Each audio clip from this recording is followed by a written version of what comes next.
নমস্কার বন্ধুরা, সুপ্রিয়া কিচেনে আবার আপনাদের সবাইকে স্বাগত জানাই আরও একটা নতুন রেসিপিতে। আজকে হাতে নিয়েছে দেখুন মটরশুঁটি। আপনারা তো মটরশুঁটির অনেক রকম রেসিপি খেয়েছেন, কিন্তু আজকে এই মটরশুঁটি দিয়ে আমি একদম নতুন একটা রেসিপি বানাবো। তো আপনারা পুরো ভিডিওটা প্রথমের থেকে শেষ পর্যন্ত দেখবেন, আপনাদের অবশ্যই ভালো লাগবে। প্রথমে মটরশুঁটিগুলো ছাড়িয়ে আগে দানা বের করে নেব। মটরশুঁটির দানাগুলো বেশ পুড়েছে ভালো, দেখুন কতটা মোটা মোটা দানা। এই দানা ছাড়িয়ে দানার ভিতরের যে বীজগুলো আছে সেইগুলো নেব, আর উপরের খোসাটা বাদ দিয়ে দেবো। এই দেখুন উপরের এই খোসাটা বাদ দিয়ে দেবো।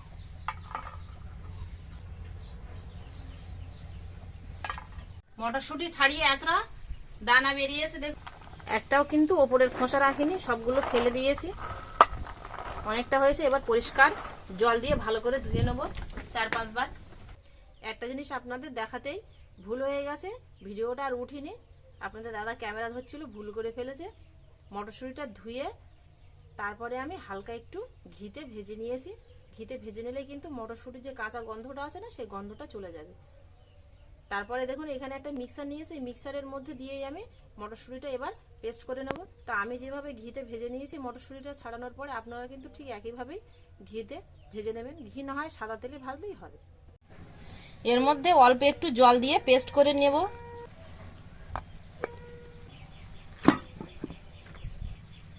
ঠিক এরকম মিহি করে পেস্ট করে নিয়েছি, একটা পাত্রে ঢেলে নেব।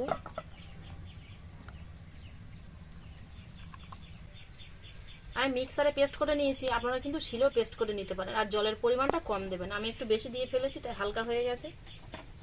মটরশুঁটি দিয়ে লাড্ডু বানাবো। উনুন ধরিয়ে দিয়ে কড়া বসিয়ে দিয়েছি, কড়া গরম হয়ে গেছে। দিয়ে দেবো জল আর দিয়ে দেবো চিনি।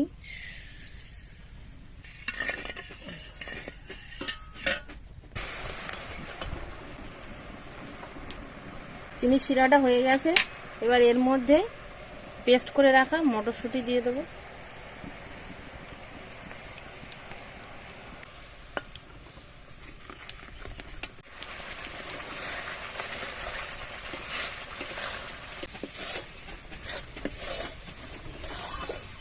এবার এর মধ্যে দিয়ে দেবো অল্প এলাচ দানার গুঁড়ো, কাজু বাদাম কুচি, ঘি দিয়ে দেবো।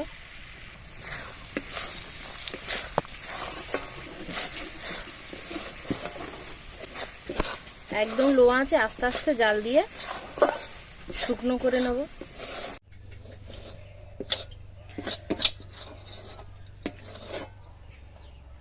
মটরশুঁটির ডোটা ঠিক এরকম নরম রেখেই তুলে নেবো। এর থেকে শক্ত করলে কিন্তু ঠান্ডা হয়ে গেলে তখন একদম শক্ত হয়ে যাবে।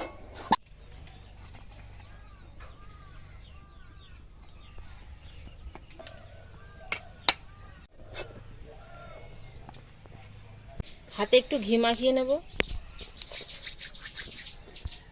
হালকা একটু ঠান্ডা হয়ে গেছে, এবার অল্প অল্প করে নিয়ে গোল গোল করে হাতের উপর রেখে লাড্ডুর শেপ দিয়ে নেব। কত সুন্দর একটা গোল লাড্ডু হয়ে গেল।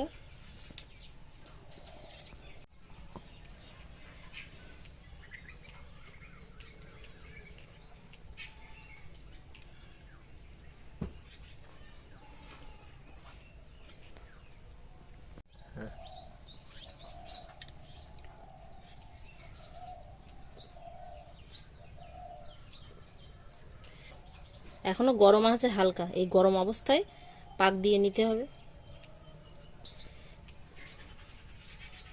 লাড্ডুগুলো সব বানিয়ে নিয়েছে দেখুন, দেখতে একদম অন্যরকম, আর দেখতেও কিন্তু খুব সুন্দর লাগছে, বেশ সবুজ সবুজ কালারের লাড্ডু। এবার ওপর দিয়ে এই একটা করে কাজু বাদাম বসিয়ে দেবো।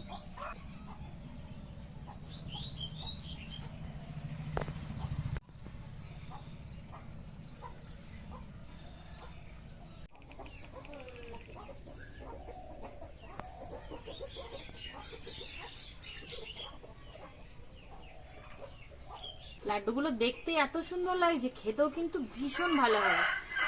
আপনারা তো বিভিন্ন রকম লাড্ডু খেয়েছেন, যে মটরশুঁটির লাড্ডু, এর স্বাদ কিন্তু সম্পূর্ণ আলাদা। সব থেকে বেশি টেস্টি এই লাড্ডুটা, আপনারা একবার বানিয়ে খেয়ে দেখবেন, প্রথম প্রথম যখন বানিয়েছি একটু নরম ছিল, পরপর যখন আস্তে আস্তে লাড্ডুটা ঠান্ডা হবে তখন কিন্তু শক্ত হয়ে যাবে হালকা, একদম দোকানের লাড্ডুর মতো।